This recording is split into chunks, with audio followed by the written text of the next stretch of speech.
ത്രിയേക ദൈവത്തിന് സ്തുതി. ഇന്നത്തെ ധ്യാനചിന്തയ്ക്കായി തിരഞ്ഞെടുത്തിരിക്കുന്ന വേദഭാഗം യോന 3-ാം അധ്യായം. ദൈവത്തിങ്കിലേക്കുള്ള മടങ്ങിവരവ്. മാനസാന്തരത്തെയും ദൈവത്തിൻ്റെ അതിരുകളില്ലാത്ത കരുണയും കുറിച്ചുള്ള പ്രധാന പാഠങ്ങൾ നമ്മെ പഠിപ്പിക്കുന്ന ശക്തവും പരിവർത്തനാത്മകവുമായ ഒരു കഥയാണ് നാം ഈ വേദഭാഗത്തിലൂടെ കാണുന്നത്.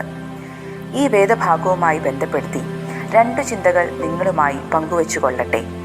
ഒന്നാമതായി, പശ്ചാത്താപത്തിൻ്റെ ആവശ്യകത. 3-ാം അധ്യായം ആരംഭിക്കുന്നത് യോനയോടുള്ള ദൈവത്തിൻ്റെ അചഞ്ചലമായ വിളിയോടെയാണ്. വലിയ മത്സ്യത്തിൻ്റെ വയറ്റിൽ പ്രവാചകൻ നേരിട്ട പ്രതിസന്ധികൾക്ക് ശേഷം ദൈവം യോനയോട് തൻ്റെ കൽപ്പന വീണ്ടും പുറപ്പെടുവിക്കുന്നു. മഹാനഗരമായ നിനവയിൽ പോയി അതിന് ദുഷ്ടതയ്ക്കെതിരെ പ്രസംഗിക്കുവാൻ നിർദ്ദേശിക്കുന്നു. ഒടുവിൽ യോന നിനവയിലെത്തുമ്പോൾ അവൻ ദൈവത്തിൻ്റെ സന്ദേശം അവിടെയുള്ള ജനങ്ങൾക്ക് നൽകുന്നുണ്ട്. 40 ദിവസം കൂടി കഴിഞ്ഞാൽ നിനവെ അട്ടിമറിക്കപ്പെടും. വളരെ അതിശയകരമെന്ന് പറയട്ടെ, നിനവയിലെ ജനങ്ങൾ യോനയുടെ സന്ദേശത്തോട് അതിശയിപ്പിക്കുന്ന വേഗത്തിലും വളരെ വിനയത്തോടും കൂടെ പ്രതികരിക്കുന്നതായി നമുക്ക് കാണാം. അവിടുത്തെ രാജാവും ഒരു രാജകൽപ്പന പുറപ്പെടുവിക്കുന്നുണ്ട്. നിനവയിലെ ജനങ്ങൾ തങ്ങളുടെ പാപങ്ങളുടെ ഗൗരവം, വരാനിരിക്കുന്ന ദൈവത്തിൻ്റെ ന്യായവിധിയും തിരിച്ചറിയുന്നുണ്ട്. പശ്ചാത്താപം ആരംഭിക്കുന്നത് നമ്മുടെ പാപങ്ങളെ എളിമയോടെ അംഗീകരിക്കുകയും അവയിൽ നിന്ന് പിന്തിരിയാനുള്ളൊരു മനസ്സ് നമ്മളിൽ ഉത്ഭവിക്കുകയും ചെയ്യുമ്പോഴാണ്.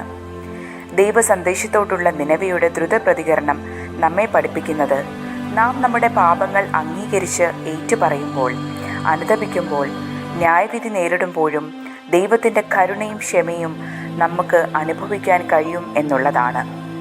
ദൈവം നിനവയിലെ ജനങ്ങളുടെ മാനസാന്തരം കാണുകയും താൻ മുൻകൂട്ടി പറഞ്ഞ നാശത്തിൽ നിന്ന് നഗരത്തെ രക്ഷിക്കുകയും ചെയ്യുന്നുണ്ട്. ദൈവത്തിങ്കിലേക്ക് തിരിയാൻ ഒരിക്കലും വൈകിയിട്ടില്ലെന്ന് നിനവയുടെ കഥ നമ്മെ പഠിപ്പിക്കുന്നു. നാം എത്ര ദൂരം പിന്നിട്ടാലും ആത്മാർത്ഥമായി പശ്ചാത്തപിച്ചാൽ നമ്മെ സ്വീകരിക്കാൻ ദൈവത്തിൻ്റെ കരുണയുണ്ട്. രണ്ടാമതായി, ദൈവകരുണയുടെ രൂപാന്തര ശക്തി. നിനവയുടെ മാനസാന്തരം ദൈവത്തിൻ്റെ കരുണയാൽ നേരിടപ്പെടുകയും നാശത്തിൽ നിന്ന് രക്ഷിക്കപ്പെടുകയും ചെയ്തുവെങ്കിലും യോന അസംതൃപ്തനാകുന്നു. യോനയുടെ അതൃപ്തി സ്വയം നീതിനിഷ്ഠമായ മനോഭാവത്തിൻ്റെ അപകടത്തെക്കുറിച്ച് നമ്മെ ഓർമ്മിപ്പിക്കുന്നു.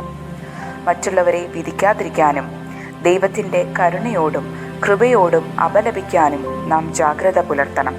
കാരണം നാം എല്ലാവരും അവൻ്റെ പാപമോചനം ആവശ്യമുള്ള പാപികളാണ്. യോനയുടെ കഥ നമ്മെ വെല്ലുവിളിക്കുകയാണ്.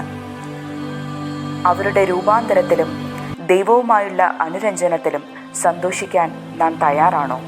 നമുക്ക് നമ്മോട് തന്നെ ചോദിക്കാം. നിനവയുടെ വീണ്ടെടുപ്പിനായി ദൈവം കാംക്ഷിച്ചതുപോലെ അവരുടെ പുനഃസ്ഥാപനത്തിനും രക്ഷയ്ക്കും വേണ്ടി അവൻ കാംക്ഷിക്കുന്നു. വഴിതെറ്റിപ്പോയവരോടും അവൻ്റെ കൃപ ആവശ്യമുള്ളവരോടും കരുണയും സ്നേഹവും ക്ഷമയും പ്രകടമാക്കിക്കൊണ്ട് നമ്മുടെ ഹൃദയങ്ങളെ ദൈവവുമായി യോജിപ്പിക്കാൻ നാം വിളിക്കപ്പെട്ടിരിക്കുന്നു.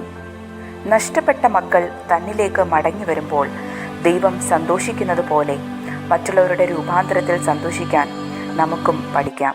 അതിന് ദൈവം നമ്മെ ഓരോരുത്തരെയും സഹായിക്കട്ടെ. പ്രാർത്ഥിക്കാം.